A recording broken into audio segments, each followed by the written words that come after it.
자, 악인이 쓰임 받을 그 때가 있는 것입니다. 하나님은 의로운 자만 쓰는 것이 아니라 악인도 그 때에 맞게 하나님의 도구로 쓴다는 것을 우리는 분명히 알 수 있습니다. 성경에 보면은 의로운 사람도 있지만 성경에는 악인도 많이 나옵니다. 악한 자, 대표적으로 출애굽하기 전에 그 바로를 여러분 보십시오. 바로가 얼마나 하나님을 대적하고 하나님의 백성들에 대해서 강하게 참 강팍한 그러한 죄악을 저질렀죠. 그러나 하나님께서는 그 바로를 통해서 하나님의 그 능력, 하나님의 그 역사, 그 권능을 그 애굽에 아주 풍성하게 보여줬어요. 그래서 그 애굽의 사건, 그 사건으로 말미암아 그 당시 그 지역에 있는 애굽뿐만 아니라 그 지역 전 지역에 있는 그 중동 지역에서는 이스라엘 백성이 하나님께로부터 어떠한 보호를 받고 어떠한 은혜를 받고 어떻게 저들이 출애굽을 하고 그것이 어때요? 다 퍼져나갔어요. 그래서 이스라엘 백성들은 하나님의 백성으로서 선민으로서 참으로 그 명성이 이방 족속에게도 다 퍼져나갔습니다. 그러니까 우리는 성경에서 악인도 하나님께서 하나님의 영광을 위해서 쓴다고 하는 것이 얼마나 참 하나님의 섭리 가운데서 분명하고 뚜렷하게 드러나는지 우리가 알아야 됩니다. 신약 성경에서는 우리 가룟 유다를 보면은 가룟 유다가 어떠한 사람입니까? 예수님과 3년을 같이 먹고 마시고 심지어는 예수님께로부터 사명을 받아 파송을 받아서 전도도 하고 분명히 그도 귀신을 쫓았을 것이고 놀라운 일들을 많이 했을 겁니다. 그러나 그 가룟 유다, 즉 12제자 가운데 한 제자가 예수님을 배신하고 예수님을 팔아서 하나님 앞에 결정적으로 결국은 구속의 도구로 가룟 유다가 사실은 쓰임받는 것이죠. 어떤 사람들은 가룟 유다가 아니었으면 어떻게 예수님이 십자가에 달리셨겠는가 그런 생각도 하겠지만 그거는 너무나 아무 의미 없는 그런 의문점이고 가룟 유다는 사실은 굉장히 비열한 사람입니다. 우리는 가룟 유다를 조금 더 용시할 필요가 없습니다. 그 이유가 뭐냐면 오늘 본문에 보니까 11절에 뭐라 했냐면 그들이 듣고 기뻐하여 그에게 돈을 주기로 약속하니. 돈을 주기로 약속하니. 여러분, 가룟 유다는 어떤 큰 어떤 자기만의 어떤 이상이나 어떤 자기만의 어떤 좀 고상한 목표나 목적이나 그런 대의를 가지고 예수님을 배신한 게 아니에요. 그랬다면은 뭐 한 인간으로서 조금 동정을 받을 여지가 있겠지만 가룟 유다가 예수님을 팔아 넘긴 궁극적 목적이 뭐냐? 돈입니다. 돈 때문에. 그러니까 얼마나 비열하고 저급하고 얼마나 이 가룟 유다라고 하는 사람이 어떠한 사람이에요? 가룟 유다라고 하는 사람이 요한복음 12장 6절에 뭐라고 했습니까? 저는 도적이라 그랬어요. 이미 가룟 유다는 그 12제자 가운데서 아마 가룟 유다가 이제 돈꾀를 맞는 그런 재정을 만든 그런 사람이었던 거예요. 근데 벌써 저는 도적이라, 도둑놈이라는 거예요. 그러니까 물질의 탐욕이 가득한 도둑이라 결국은 누구까지요? 그 예수님까지도 팔아먹을 수 있을 만큼 그의 탐욕, 그의 그 물욕은 굉장히 컸다는 얘기예요. 그러니까 우리는 유다가 얼마나 비열한 사람인지를 알아야 돼요. 우리는 전혀 유다가 이스라엘의 독립을 위해서 아니면 그가 열심당에게 속해 있기 때문에 그런 것이 아닙니다. 성경은 뚜렷하게 보여주고 있어요. 그에게 돈을 주기로 약속하니. 만약에 유다가 돈 때문이 아닌 다른 것이었다면은 그는 돈을 받지 않았을 거예요. 그렇죠? 그는 절대 돈을 받지 않았을 거예요. 그리고 받는 것 자체를 아마 부끄러워했을 거예요. 그러나 그런 걸 받았어요. 기꺼이 받았습니다. 그러다 이제 나중에 양심의 가책 때문에 이제 그 돈을 다시 가져갔지만 그는 결국 그 돈과 함께 결국 멸망한 것입니다. 자, 가룟 유다는 자기의 욕심과 탐욕으로 예수님을 팔았죠. 그렇기 때문에 가룟 유다는 자기의 죄로 멸망하는 거예요. 사람은 여러분 다 자기의 죄 때문에 멸망하는 거지 남의 죄 때문에 멸망하는 일은 눈꼽만치도 없습니다. 여러분, 하나님은 각 사람의 죄를 그 사람의 지은 죄에 대해서 하나님께서 책임을 묻는 것이지 그가 짓지 아니한 다른 죄를 하나님 책임을 묻질 않아요. 왜? 하나님 공의로우신 하나님이니까. 그렇습니다. 여러분, 모든 사람이 이 다음에 하나님 앞에 섰을 때 각 사람은 자기의 죄에 대해서 하나님의 심판, 즉 공의로운 심판을 분명히 받을 거예요. 우리는 그것을 알아야 됩니다. 그러나 그리스도 안에 있는 사람들은 그 공의로운 심판에서 우리가 어떻게 그 공의로운 심판에서 우리가 어떻게 건짐을 받습니까? 바로 예수님께서 하나님의 그 공의를 만족시키는 십자가의 구원을 예수님이 이루신 것이죠. 그래서 우리는 하나님의 공의를 봤을 때도 우리는 무죄한 자예요. 왜? 나의 죄를 그리스도께서 담당하신 거예요. 내 죄를 그리스도께서 담당하셨기 때문에 나는 죄를 전혀 안 진 것으로 하나님이 딱 처리를 하는 거예요. 전혀 나는 죄인이 아닌 거예요. 하나님 앞에 섰을 때. 왜? 예수님의 그 속죄, 그 대속, 그것이 바로 누굽니까? 나를 위한 것이 나의 그 믿는 자에게 그 대속의 은혜가 주어지는 것이란 말이에요. 그래서 여러분, 하나님은 공의로운 재판관이십니다. 하나님은 불의한 재판관이 아니에요. 우리나라 재판관들은 거의 대부분이 다 불의하잖아요. 다 보면은 내가 전에도 얘기했죠. 이 재판하는 재판관들, 판사들은 하루에 3번씩 정신 감정을 받아야 돼요. 걔들. 여러분, 이 세상에는 사실 뭐 냉소적으로 보려고 하는 건 아니지만 이 세상에는 정의라고 하는 게 별로 없어요. 여러분, 이 세상에 무슨 정의와 무슨 공의가 있습니까? 물론 그런 걸 추구해야 돼요. 뭐 우리 그리스도인들은 그런 걸 추구해야 되긴 하는데, 그러나 근본적으로 이 세상의 공의와 정의라고 하는 것은 사실 거의 없습니다. 왜? 인간 자체가 공의롭지도 못하고 정의롭지 못한 존재인데, 인간 자체가 범죄하고 타락한, 하나님을 떠나 범죄하고 타락한 존재인데 무슨 공의가 어디 있고 정의가 어디 있겠습니까? 그러니까 여러분, 지금 이 세상이 사방천지에서 악인이 득세하는 거예요. 악인이 날뛰는 거예요. 왜 그렇습니까? 공의와 정의는 인간에게서는 찾을 수가 없는 거예요. 만약에 공의와 정의를 사람에게 찾을 수 있다면은 이 세상은 뭐 천국이죠. 완전하죠. 그래서 우리는 예수님의 그 구속은 하나님께서 공의로 우리의 죄를 처리하시기 위해서 예수님께서 십자가에 달리셨다고 하는 걸 우리가 알아야 됩니다. 자, 우리가 이제 지난 시간에 봤던 것처럼 그 제사장들은 절대 2절에 뭐라 그랬습니까? 그들이 말하기를 백성의 소유가 일어나지 않도록 명절에는 하지 말자. 명절에는 하지 말자 그랬어요. 그러니까 이 제사장들의 계획이 뭐였냐? 원래 이 제사장들의 계획은 예수님을 몰래 아무도 모르게 암살을 하려고 했던 거예요. 이들은 그런 계획을 가지고 있었어요. 왜? 명절에는 만약에 예수님을 잡아다가 만약에 뭐 채찍질을 한다든가 법정에 넘기면은 많은 사람들이 예수님의 그 감화를 받았기 때문에 분명히 폭동이 일어날 거예요. 분명히 민중들이 가만 안 있을 걸 아니까 절대 백성의 소유가 일어나지 않도록 명하지 말자. 이게 사람의 계획이에요. 근데 잠언에 뭐라 그랬습니까? 사람의 계획을 세우지만 그걸 이루시는 분은 누구입니까? 하나님이시죠. 근데 하나님은 어떻습니까? 예수님을 모든 이들이 보는 앞에서 예수님이 죽음을 맞이하게 해요.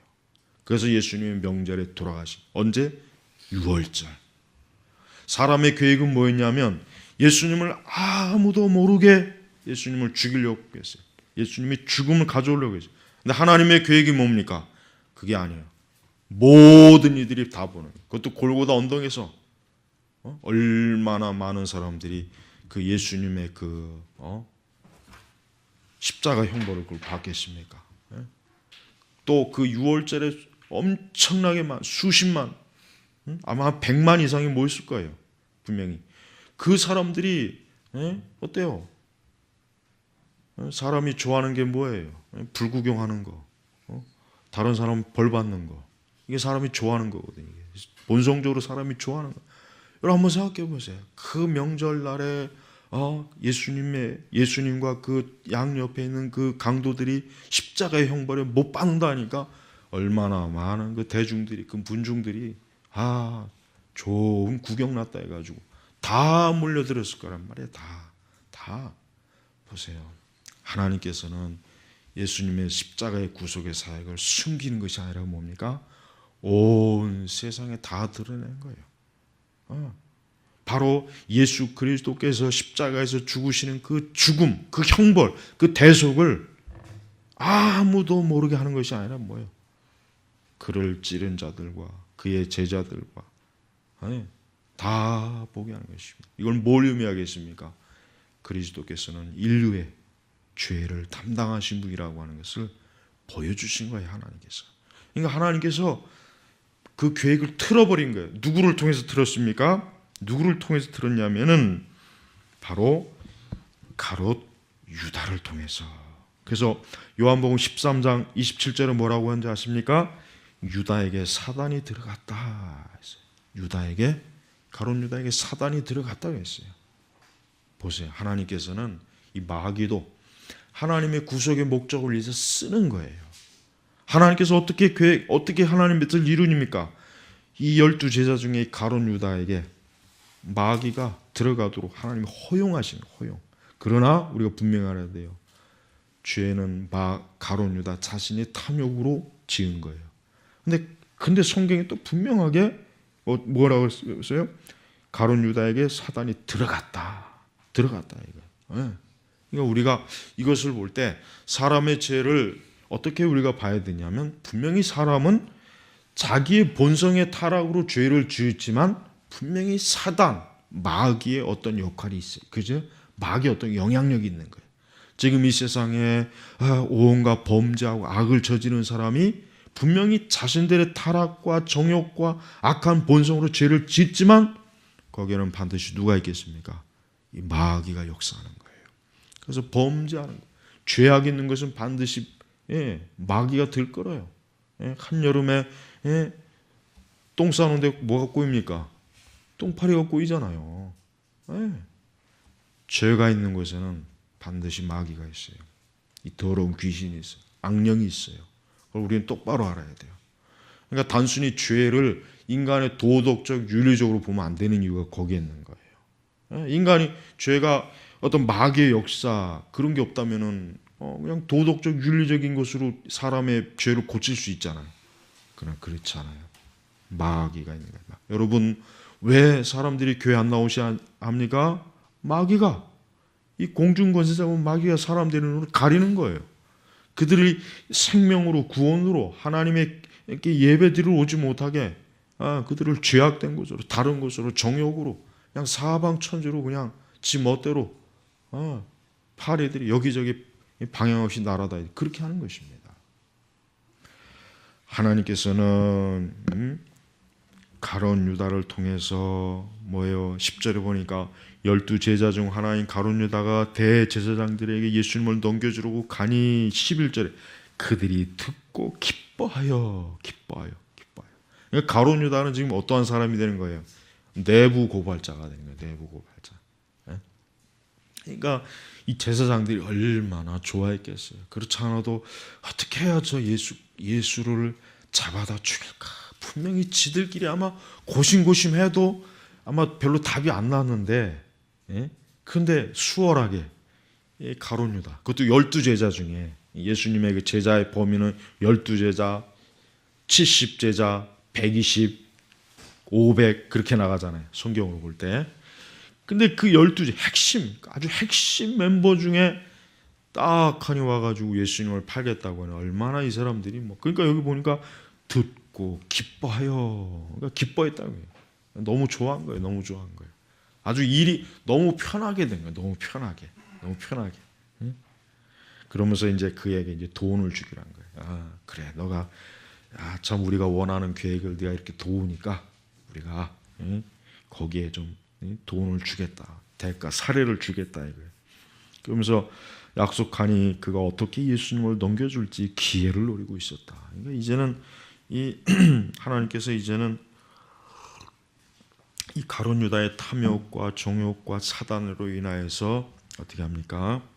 예수님을 십자가에 내주는 그 일을 이제는 6월절 날 십자가에서 골고다에서 모든 사람이 보는 앞에서 그 일을 행하도록 하나님이 섭리하신 것입니다. 이게 하나님의 뭐예요? 구원사역이에요. 이것이 하나님의 구원사역입니다. 자, 여러분, 가룟 유다는 참 어리석은 사람이죠. 가룟 유다가 왜 어리석은 사람입니까? 디모데전서 6장 11절에 보니까 돈을 사랑함이 일만하게 뿌리다 그랬습니다. 여러분, 이 세상에 모든 죄악, 범죄의 가장 그 띠의 뿌리를 보면은 다 돈이 있어요. 그죠? 돈과 관련이 돼 있어요.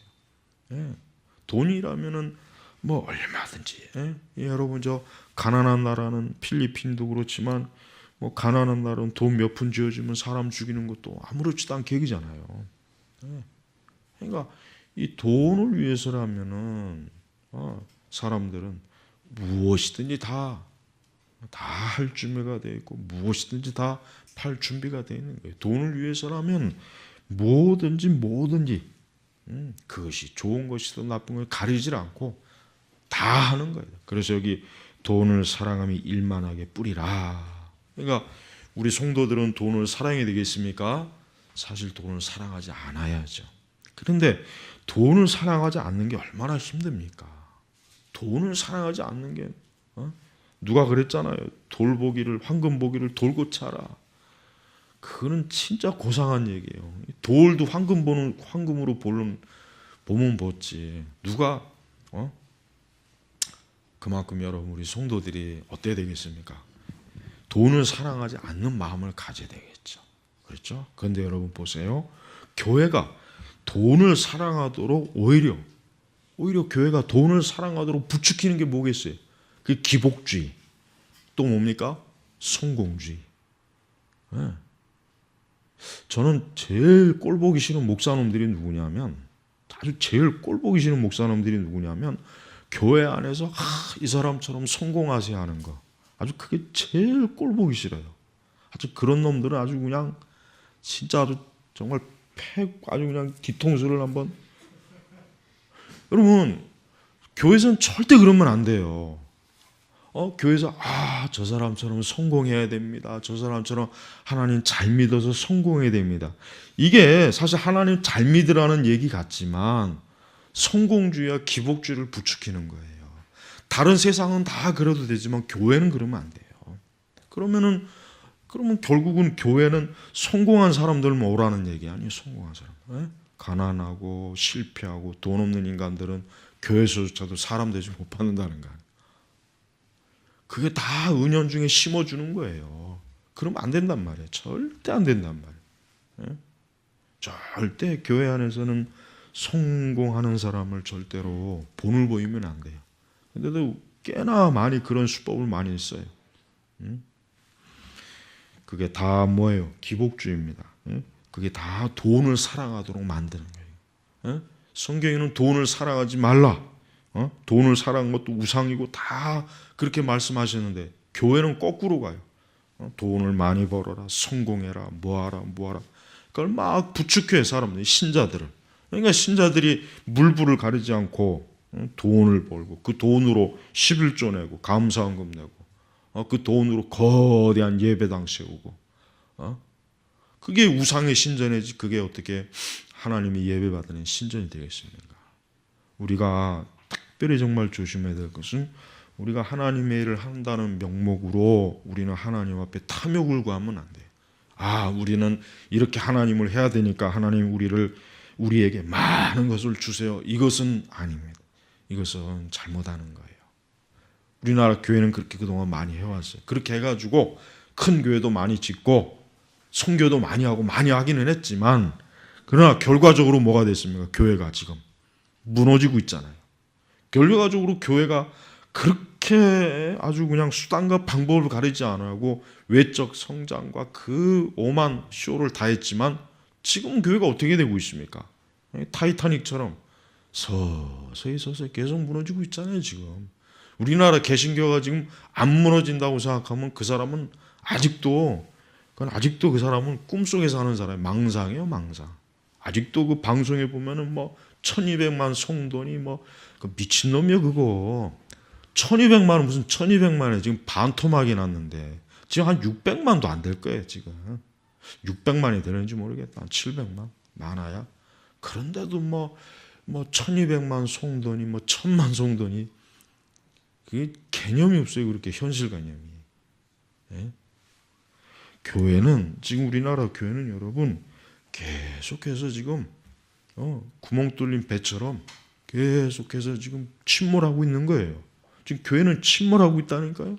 근데 침몰하고 있는데 한쪽에서는 엄청난 예배당 짓고 뭐 하나님이 어쩌고 저쩌고 특히 선교사님들 제발 좀 망상을 떨면 안 돼요. 뭐 우리나라가 선교 대국이 될 거라는 대국은 고사하고 지금 이 안에서 지금 다 무너지고 있는데 무슨 선교 대국이에요. 대국은 지금.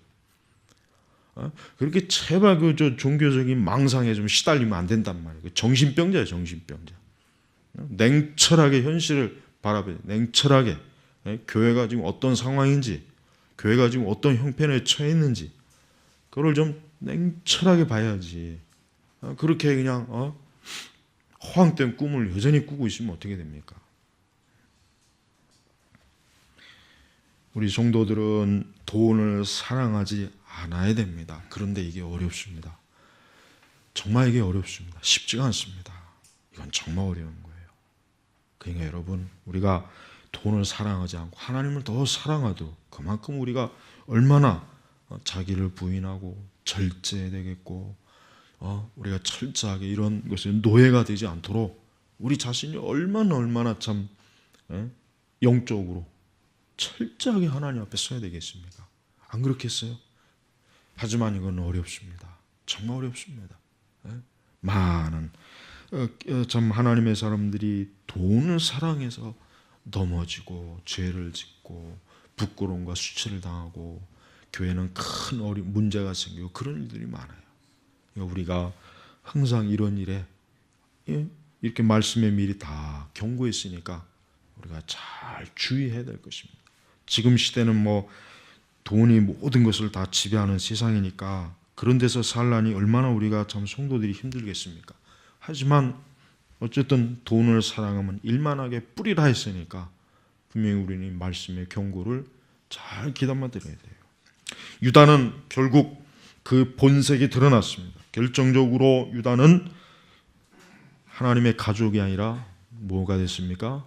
그리스도의 원수로 본색이 드러나는 거예요. 여러분 하나님의 교회 안에는 여전히 유다와 같이 참된 회개하지 못하고 거듭나지 못하고 중생하지 못하는 사람들이 여전히 성도로서 그러한 성도의 어떤 외적인 것으로 지금 있는 사람들이 많이 사실은 있어요. 그래서 우리는 이 가룟 유다는 우리 분명히 알아야 돼요. 가룟 유다는 분명히 예수님께로부터 하나님께로부터 어떤 능력을 받았기 때문에 사도로서의 사역을 감당을 했지만 그의 실체는 뭡니까? 여전히 그는 마귀에게 속한 자요 그리스도의 원수였단 말이에요. 우리가 하나님의 어떤 외적 은사가 나타난다고 해서 저 사람은 하나님이 사람이다 천만에요. 절대 그렇지 않습니다. 아무리 설교를 잘하고 사역이 막 번성해도 얼마든지 가능해요. 그건 얼마든지 마귀의 역사라고 봐도 돼요. 절대 하나님 그게 구원의 역사하고 연관되는 건 절대로 아니란 말이에요. 우리가 잘 분별해야 된단 말이에요. 이런 거를 분별을 못해요. 복음주의 교회들은 이런 걸 절대로 분별을 못해요. 이거는 우리 청교도 개혁주의를 신학과 신앙 아는 사람들만 이걸 분별할 줄 알지 복음주의자들은 그런 거 절대 구별 못합니다. 복음주의자들은 뭐 다 신자고 다 그리스도인이고 다 뭐 그러니까 그런 형태의 교회에서는 이 가룟 유다 같은 사람이 신앙생활하기 참 좋은 거예요. 그러니까 교회가 온전하려면은 이 가룟 유다 같은 사람이 신앙생활하기 아주 어렵게 만들어 버려야 돼. 어렵게. 이 가룟 유다 같은 사람이 신실한 척하기가 어렵게 만들어야 돼. 어떻게 되겠습니까? 철저하게 회심, 교리, 그다음에 참된 송도에 그런 것들을 철저하게 교회가 가르치고 요구하고 그래야 이 가룟 유다 같은 사람이 교회 안에서 마음 놓고 활개를 못 쳐요. 그러니까 여러분 역으로 생각해 보세요. 사람이 많이 모이는 교회가 물론 사람이 많다고 해서 나쁜 건 아니에요. 절대.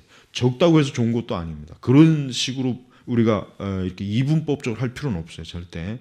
그러나 확실한 건 있습니다. 뭐냐? 현대 복음주의 교회는 이 가룟 유다 같은 사람이 즉 외적인 그 신자의 틀만 뒤집어 볼 수 있는 그러니까 양의 탈을 뒤집어 쓰고 얼마든지 교회 안에서 늑대의 본성으로 살아갈 수 있는 가장 좋은 환경을 교회가 지금 제공하고 있어요. 그건 우리가 분명히 좀 얘기할 수 있어요. 그건 사실입니다. 죄에 대한 강한 설교가 없죠. 회개에 대한 강한 요청이 없죠. 회심, 중생, 거듭남에 대해서도 역시 교리적으로나 전혀 어떤 실천적으로 그것을 강조하는 그런 설교나 그런 교육이 없죠. 그렇다면 그런 환경에서라면은 양의 탈을 뒤집어 쓴 늑대들이 얼마나 살기 좋은 교회란 말이에요. 근데 그런 교회들이 사람이 많이 모이는 거예요. 그러니까 우리가 그거를 살펴보자는 거예요. 유다는 결국 그리스도의 원수로 드러났습니다. 유다는 참 어리석습니다. 왜요? 예수님께서 이 제자들에게 뭘 약속했냐면 우리가 이제 계시록에 보면 알겠지만은 12보좌를 약속했어요. 사도들에게. 그러니까 사실은 가룟 유다가 참 어리석고 미련한 놈이에요. 왜? 이 세상의 영광하고 하나님의 영광하고 바꿔먹은 거예요. 하나님의 그 말할 수 없는 그 사도의 거룩감, 그 영광, 그 12보좌에 속하는 그 영광보다는 은 30냥, 이 세상 돈, 이 세상 것에 그만 자기 자신을 팔아넘긴 거란 말이에요. 근데 여러분 이것이 바로 우리 성도들이 닥치는 유혹과 미혹이에요. 우리도 그래요. 우리도 똑같습니다. 우리도 사실은 하나님 나라 천국 그 영광보다는 어떻게 보면 이 세상에서 어떤 이 세상에 추구하는 목표와 그런 비전과 이 세상에 추구하는 그런 형태의 것을 우리도 더 사랑할 수 있어요, 사실은. 그러니까 우리가 그의 나라 그 일을 구하는 것보다는 먼저 나의 것, 내 영광과 내 나라와 내 것을 막 추구하는 그런 형태의 삶을 우리도 산다는 거예요. 유다는 굉장히 큰 죄입니다. 유다는 영원한 지옥과 저주의 비참한 최후를 선택했어요. 그러니까 유다의 종말은 결국 어떻습니까? 자살로 끝마치지 않습니까? 이게 바로 뭡니까? 지금 분명히 알아둬야 돼. 그리스도를 믿지 않는 사람은 결국 다 이와 똑같은 거예요. 또 교회 안에 있지만 여전히 참된 회심과 회개하지 않고서 살고 있는 사람도 결국은 똑같은 사람이래요. 유다와 전혀 다를 바가 없어요. 우리는 유다 죄가 굉장히 큰 거라고 여기겠지만은 그러나 유다의 죄는 굉장히 크지만 그러나 그 큰 죄는 우리도 역시 동일하게 여전히 우리도 이러한 죄에 얼마든지 빠질 수 있고 얼마든지 우리도 이런 죄를 짓고 있고 지을 수가 있다는 거예요. 그러니까 우리는 유다의 죄만 특별히 보면 안 돼요. 이런 죄는 교회 안에 있는 모든 사람들에게 다 전부 다 누구나 다 이런 죄는 유혹은 미혹은 다 닥치는 거예요. 예외가 없습니다. 한 사람도 예외가 없습니다. 그래서 우리는 참된 회개가 없는 유다 같은 사람들은 자신들의 모습이 이 성경에 기록된 것을 분명히 봐야 됩니다. 예수님은 어쨌든 유다의 그 배신으로 인해서 십자가에 넘겨지고 그분은 하나님의 그 공의의 대속의 제물로 결국은 예수님이 십자가에 죽겠지만 그러나 유다는 그 그리스도의 은혜를 받지 못합니다. 하나님의 은혜를 받지 못하고 결국 유다는 멸망하는 자의 길로 유다는 빠져요. 예수님은 이 유다를 그래도 사랑했어요. 예수님은 유다가 회개할 것을 회개할 수 있는 기회를 예수님이 주었지만 그러나 이 유다는 끝끝내 회개하지 않았습니다. 왜요? 그는 돈을 사랑한 거예요. 그는 예수님을 사랑하지 않았어요. 그는 그렇게 예수님과 함께 그렇게 3년 동안 다니면서 예수님의 말씀을 듣고 그 엄청난 우리가 이 성경에 기록되지 않은 것까지 합쳐서 엄청난 예수님의 이적과 능력을 다 그걸 받고 목격했으면서도 예수님을 사랑하지 않은 거예요. 얼마나 이것이 참 두려운 얘기입니까? 그렇습니다. 우리는 하나님의 교회에서도 이런 사람이 있다는 것, 이럴 수 있다는 걸 우리 알아야 돼요. 아무리 좋은 신앙 도서를 읽고 혹 좋은 설교를 듣고 신앙의 좋은 환경을 제공받아도 그가 끝끝내 회개하지 않고 그리스도의 원수, 하나님의 원수로 지내다가 결국 멸망할 수 있다고 하는 것을 이 성경의 말씀이 우리에게 보여주는 것이에요. 여러분, 우리는 어떠한 일이 있어도 그리스도의 원수가 되어서는 안 됩니다. 우리는 어떠한 일이 있어도 하나님의 원수가 되어서는 안 돼요. 우리는 절대 이 세상을 사랑해서도 안 됩니다. 우리는 돈을 사랑하지 않도록 정말 자기 자신의 심령을 끝까지 진리로 하나님의 은혜와 능력으로 지켜야 됩니다. 그렇지 않으면 우리도 여지없이 유다와 같이 동일한 길로 갈 수밖에 없는 것이에요. 오늘 이 짧은 2절이지만 이 가룟 유다의 이 모습이 얼마나 오늘날 우리 교회, 우리 신자들에게 중요한 교훈을 주고 있는지를 오늘 말씀 전체를 통해서 저는 증거했습니다. 우리가 이 말씀을 잘 마음에 심어서 우리 자신이 이런 어리석은 자가 되지 않도록 우리 자신을 항상 경계하고 자기 스스로 늘 자신을 쳐서 복종케 하는 그러한 참된 성도의 길을 가시길 주의 이름으로 축복합니다. 기도하겠습니다. 아버지 하나님 감사합니다. 오늘 귀한 이 좀 경고의 이 말씀, 오늘 이 말씀이 얼마나 우리에게도 직접적이고 또 분명한 좀 우리 자신을 시험하는 또 말씀인지를 잘 깨닫게 하시옵소서. 그래서 선줄로 생각하지 말고 늘 영적으로 주의하고 조심하고 자기 자신을 쳐서 복종시키고 그리스도의 원수, 십자가의 원수가 되는 길로 가지 않도록 우리의 가는 길을 항상 우리 자신부터가 하나님 앞에서 주의하고 온전하기를 힘쓰게 하여 주시옵소서. 감사하며 예수님의 이름으로 기도 올렸습니다. 아멘. 자, 우리 시편